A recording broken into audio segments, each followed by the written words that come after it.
nakakita po ako ng isda dito, napakalaki. Anong isda bunga to?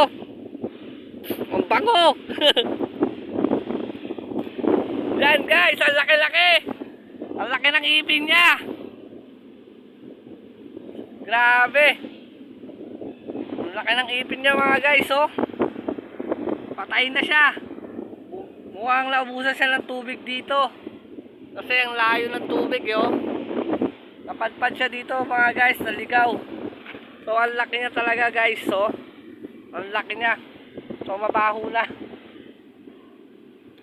Ang laking isda guys. Anong isda to guys? Comment na lang. Pa-comment na lang mga guys. So ang laki talaga ng ipin niya guys. Ang laki. So ang tigas. Ano mga guys, oh. Anong klaseng alien to mga guys? Yan, laki. Ang laki niya talaga guys.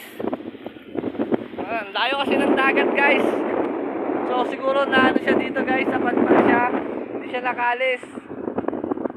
Ayan guys. Patay na siya. So ang laki niya mga guys. Nalakaw na rin siya mga guys. So ang baho niya na. Okay guys, bye bye.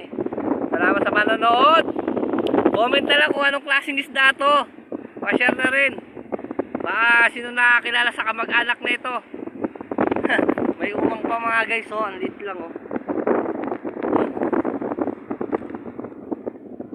Kinakain niya yata, eh.